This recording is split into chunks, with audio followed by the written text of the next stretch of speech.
Hello welcome back dear students. आज हम हाजिर हैं एक नई वीडियो के साथ। आज का हमारा टॉपिक है एक्सरसाइज 3.2। इससे पहले हमने 3.1 एक्सरसाइज कंप्लीट की है। अगर आपने वो एक्सरसाइज नहीं देखी है तो आप प्लेलिस्ट में देख सकते हैं। तो मेरे पीछे कुछ केसेस लिखे हुए हैं, 3 केसेस मैंने पहले से लिख के रखा था कि आपका टाइम वेस्ट ना हो, वीडियो लंबी ना हो। तो ये इससे पहले हमने 3.1 एक्सरसाइज में अलजेब्रिकली क्वेश्चन सॉल्व किए। अलजेब्रिकली में क्या हुआ, फिर उसको हमने ग्राफिकली ड्रा किया, लेकिन उसमें हमने वैल्यूज नहीं निकालनी थी। एक्स और वाई जैसे हम लेट करते थे, एक्स की वैल्यू सपोज करते थे, वाई की करते थे, तो उसमें हम वैल्यूज नहीं निकालते थे, सिर्फ ग्राफिकली ड्रा करते थे।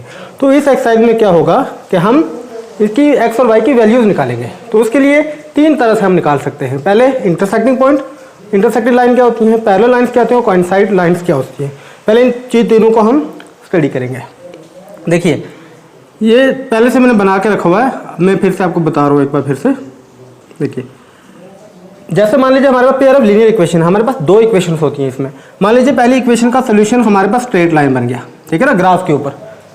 तो दूसरी लाइन का अगर हमारा ग्राफ इंटरसेक्ट हो गया, इस तरह से हो गया, ठीक है ना, दूसरी इक्वेशन का कोई एक दूसरे को काट गया आपस में, तो ये क्या हो गया, हमारे पास एक वन सोल्यूशन यहाँ पर बन जाएगा। जहां पर ये इसको आपस में इंटरसेक्ट करेगा वहां पर हमारा एक सोल्यूशन बन जाएगा।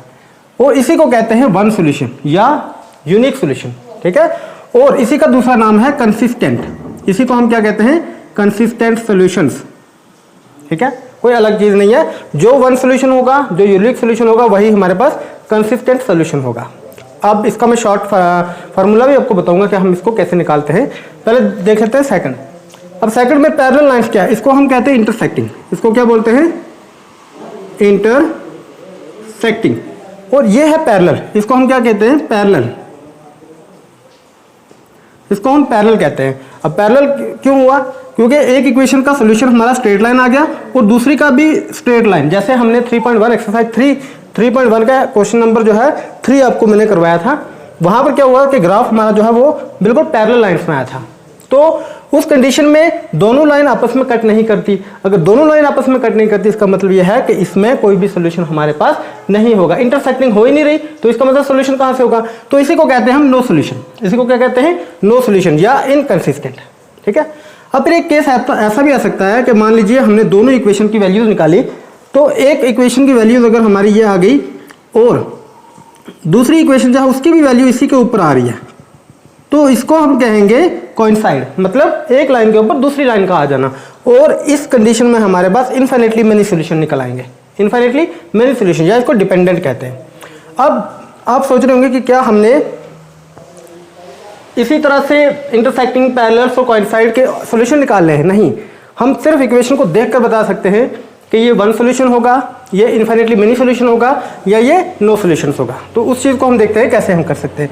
देखिए वन सॉल्यूशन जब होगा, इसकी कंडीशन क्या है हमारे पास, a1 divided by a2 is not equal to b1 divided by b2। अगर ये कंडीशन हमारे पास बन जाती है, ठीक है, a1 a2 b1 b2 हमारे पास क्या है, ये रियल नंबर्स हैं, सारे के सारे क्या है, रियल नंबर्स हैं। अगर ये कंडीशन हमारे पास बनती है तो हम इसको कहेंगे, इसको क्या कहेंगे हम, यूनिक सॉल्यूशंस, ठीक है। अब आप सोच रहे होंगे ये a1 b1 ये आया कहां से। देखो जनरल इक्वेशन हमारे पास क्या थी, a1x plus b1y plus c equal to 0। Pair of linear equation थी। दूसरी क्या थी, a2x plus b2y plus c equal to 0। अब देखो a1 by a2 b1 by b2, मतलब x और y के जो कोफिशिएंट्स हैं यही हमने यहां से लिए हैं। अब a1 by a2 is not equal to b1 by b2, अगर ये कंडीशन होगी तो हम कहेंगे ये यूनिक सॉल्यूशन है। इसको हम क्या कहेंगे, यूनिक सॉल्यूशन कहेंगे। अब सेकंड क्या है, नो सॉल्यूशन। इसकी कंडीशन क्या है, a1 by a2 equal to b1 by b2, ये इज नॉट इक्वल टू होना चाहिए c1 बाई c2। इस कंडीशन को हम कहेंगे हमारे पास नो सॉल्यूशन है, ठीक है। अब तीसरी कंडीशन है हमारे पास, ये अपने याद रखने हैं। ये चीजें आपको पता चल गई तो आपको 3.2 एक्सरसाइज में कोई भी प्रॉब्लम नहीं आएगी, बहुत ईजी है। उसके बाद है हमारे पास, सॉरी माइक की आवाज आ रही है। तीसरी कंडीशन है हमारे पास infinitely many solution. Infinitely many solution को हम कैसे लिखेंगे, a1 by a2 equal to b1 by b2 equal to c1 by c2। सारे के सारे इसमें इक्वल आएंगे, तो इसी को हम कहेंगे इनफाइनेटली मेनी सॉल्यूशन। अब इसमें हम एक एग्जांपल बता देते हैं। मान लीजिए मैं यहाँ पे एक इक्वेशन लेता हूँ, सॉरी मैं आगे आ गया। देखिए मैं लेता हूँ 2x plus 4y plus 5 equal to 0, और सेकंड कंडीशन लेता हूँ मैं x plus 3y plus 3 equal to 0। अब यहाँ पर देखिए a1 क्या है, a1 देखो x के जो कोफिशिएंट होता है वही a1 होता है, तो ये इसका कोफिशिएंट क्या है 2 डिवाइडेड बाय x का कोफिशिएंट क्या है 1।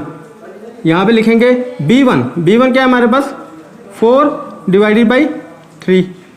अब देखिए 2/1 is not equal to 4/3, equal नहीं आया, तो इस कंडीशन में हम क्या कहेंगे, इस कंडीशन में हम कहेंगे कि हमारे पास सोल्यूशन जो है वो यूनिक सोल्यूशन है। ठीक है, अब सेकंड एग्जांपल क्या है कि फर्स्ट टू तो इक्वल होने चाहिए बट थर्ड जो है वो इक्वल नहीं होना चाहिए। जैसे मैं लिखता हूँ यहाँ पे मैं लिख देता हूँ 2x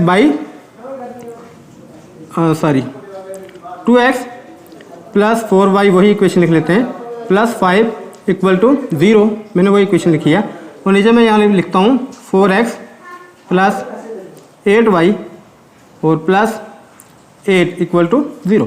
अब यहाँ पर देखिए a1/a2, अब a1 इसमें क्या है 2, ठीक है, 2 डिवाइडेड बाई 4 इक्वल टू, यहाँ पे अभी इक्वल टू का साइन लगाते हैं, 4 डिवाइडेड बाई 8 प्लस 5 आगे लिख देते हैं 5 डिवाइडेड बाई 8, तो एक ही है 2 1 2 2 2 4 4 1 4 4 2 8, तो ये 5/8 डिवाइड नहीं हो रहा। यहाँ पे क्या आ गया हमारे पास 1/2 इक्वल टू, यहाँ पर क्या आ गया 1/2, दोनों इक्वल आ रहे हैं फर्स्ट, और तीसरा हमारे पास इक्वल नहीं आ रहा है, तो इस कंडीशन में हमारे पास क्या हो गया, आंसर जो होगा हमारा वो नो सोल्यूशन होगा। तीसरी एग्जांपल जहाँ पे तीनों इक्वल हो रहे हैं, अगर इस कंडीशन में हमारे पास आ जाए 1/2 इक्वल टू 1/2 इक्वल टू 1/2, इस तरह की कंडीशन कोई हमारे पास बन जाती है, ये जरूरी 1/2 है, कुछ और भी आ सकता है, ठीक है, इक्वेशन के हिसाब से, तो सारे के सारे जहाँ पर इक्वल आएंगे वो हमारे पास होगा इनफाइनेटली मेनी सोल्यूशन। तो आई होप ये आपको बहुत फ़ायदेमंद होगा।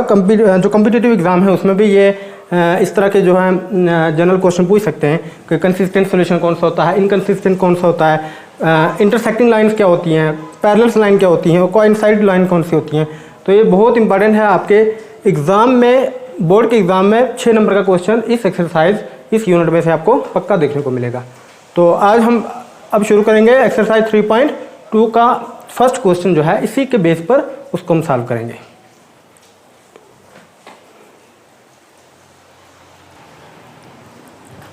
तो ये है हमारा क्वेश्चन नंबर फर्स्ट। क्वेश्चन कह रहा है कि 10 स्टूडेंट ऑफ क्लास 10th, कितने स्टूडेंट टोटल 10 स्टूडेंट हैं 10th क्लास के, टुक पार्ट इन अ मैथमेटिक्स क्विज, कि उन्होंने एक मैथ्स का क्विज हुआ उसमें भाग लिया। If the number of girls is 4 more than number of boys, ये क्वेश्चन समझना है कि नंबर ऑफ गर्ल्स जो हैं अगर वो लड़कों से 4 ज़्यादा हैं than the number of boys से, find the number of girls and boys who took part in quiz, कि आपने बताना है कि कितनी लड़कियां और कितने लड़कों ने उस क्विज में हिस्सा लिया, ये चीज़ हमने मालूम करनी है। तो देखो पहले हमारा पहला काम है इक्वेशन बनाना, सॉल्यूशन। देखिए टोटल नंबर ऑफ स्टूडेंट्स हमारे पास कितने हैं, मैथमेटिक्स क्विज वो टोटल 10 हैं, तो हमें नहीं पता कि गर्ल्स कितनी हैं और बॉयज़ कितने हैं। हम लेट करते हैं, लेट नंबर ऑफ गर्ल्स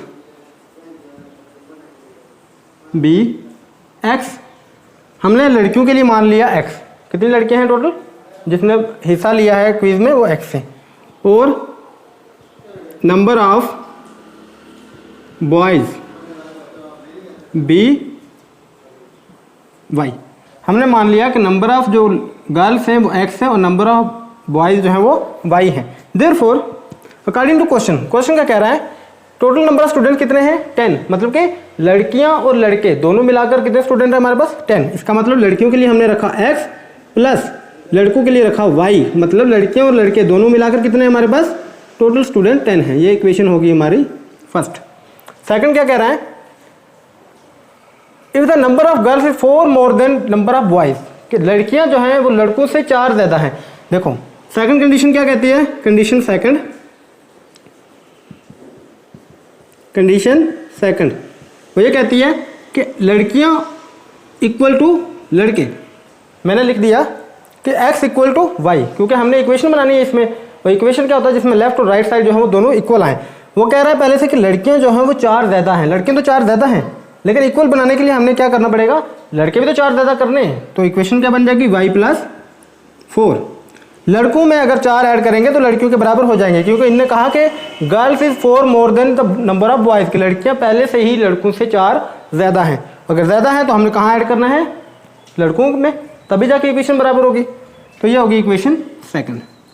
हमने कुछ नहीं करना है, सिर्फ क्या करना है, इसमें अपनी वैल्यूज पुट करनी है और ग्राफ ड्रा करना है, और ग्राफ देखना है वो इंटरसेक्टिंग आएगा, पैरेलल आएगा, उसका वन सोल्यूशन निकलेगा, उसके मेनी सोल्यूशन निकलेंगे या उसका सोल्यूशन निकलेगा ही नहीं, ये चीज़ें देखनी है। अब देखिए यहाँ पे मैं 2 बॉक्स बना लेता हूँ, जैसे हमने पहले किया, बिल्कुल सेम क्वेश्चन है ये भी। ये है x, ये है y।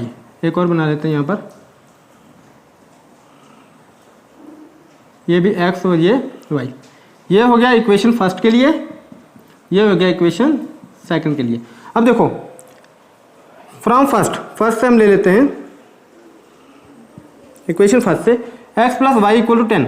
अब इसको y की वैल्यू बाय निकालो या x की निकालो, आपकी मर्जी। मैं लिखता हूँ इसको y इक्वल टू 10 और x को ट्रांसपोज किया तो ये माइनस का x हो गया। अब x की वैल्यू पुट करता जाओ। मैं अगर x की वैल्यू 4 पुट करता हूँ, कितनी 4, देखो y इक्वल टू कितना हो जाएगा 10 माइनस x की वैल्यू कितनी होगी 4, तो y इक्वल टू कितना 10 में से 4 बाकी 6। मैंने x को फर्स्ट इक्वेशन में पुट किया 4 और y कितना आ गया 6। अब सेकंड इक्वेशन, अब एक और 2 वैल्यूज निकालनी है इसके लिए, मैक्सिमम जितने मर्जी निकाल सकते हो आप। अब देखिए अब यहाँ पर है ये वाला स्टार, इसमें मैं वैल्यू पुट कर रहा हूँ, इक्वेशन निकाली मैंने।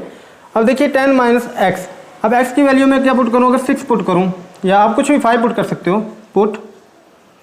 देखो y इक्वल टू कितना हो जाएगा 10 माइनस एक्स की वैल्यू क्या मैं पुट कर रहा हूँ 5, तो y इक्वल टू कितना हो जाएगा 10 में से 5 बाकी 5। इसका मतलब क्या हुआ कि x पुट किया मैंने 5 और y भी कितना आया 5, 2 वैल्यू मिल गई।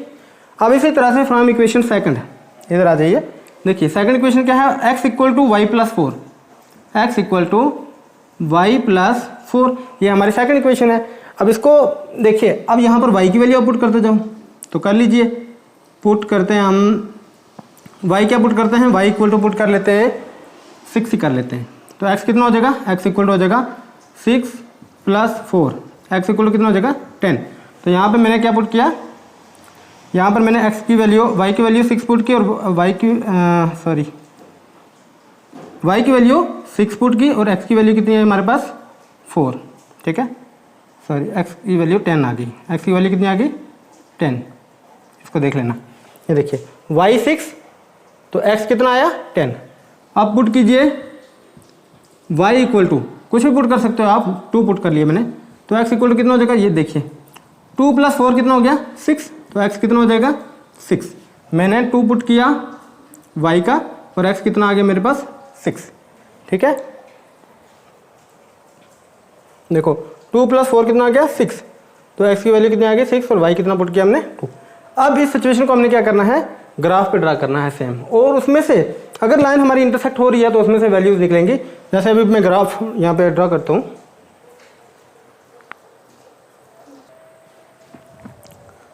तो ग्राफ हमारा बन के तैयार हो चुका है। अब देखिए हम ग्राफ को हमने इस पर प्लॉट करना है, x का 4, देखो मैंने दोनों टेबल यहाँ पे इक्वेशन से जो वैल्यू निकाली थी वो हमने यहाँ पे लिख ली है।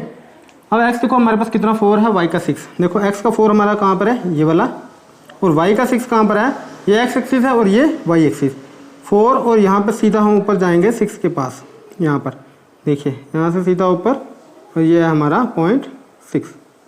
यहाँ पर हम क्या लिखेंगे 4,6, 4,6। दूसरा पॉइंट है हमारे पास 5 और 5, x का भी 5 और y का भी 5। यहाँ पे देखिए x का 5 ये है और y का 5 कहाँ पर है, इसके छेद में हम ऊपर जाएंगे सीधा यहाँ पर, ये देखो इधर से ये आ रहा है 5, तो इधर से ये, ठीक है। अब इसको क्या करना है, हमने स्ट्रेट लाइन से ड्रा कर देना है, बिल्कुल स्ट्रेट लाइन से इसको ड्रा कर देना है। अब इस लाइन जो है ये किस इक्वेशन की है, ठीक है, ये इक्वेशन थी हमारे पास x plus Y equal to 10, first equation की।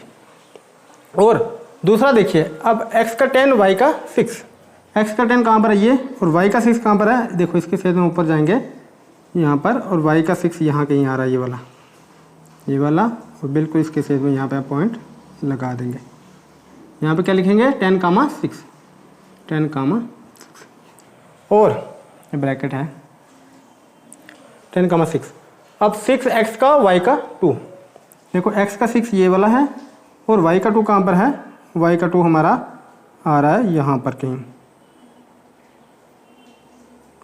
कहाँ पर आ रहा है, ये वाला, ये देखिए इधर से ये वाला, इधर से ये वाला और इधर से ये। यहाँ पे क्या लिखेंगे हम 6,2, 6,2 पॉइंट, और फिर क्या करेंगे इन पॉइंट से इनको आपस में स्ट्रेट लाइन में ज्वाइन कर देंगे।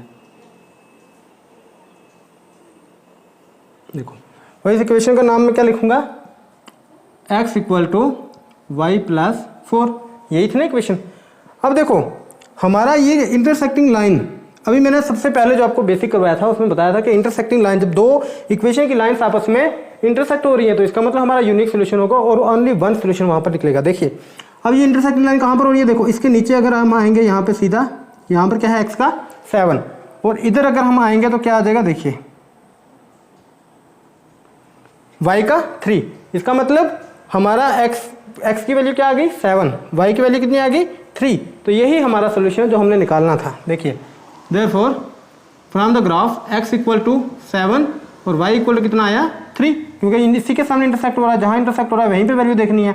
अब जब हमने दो वैल्यू निकल गई, अब देखो क्वेश्चन आपको कैसे पता चला वैल्यूज हमारी सही आ रही है, क्योंकि क्वेश्चन में कहा गया है टोटल नंबर ऑफ स्टूडेंट कितने 10, देखिए 7 और 3 कितने हो गए 10।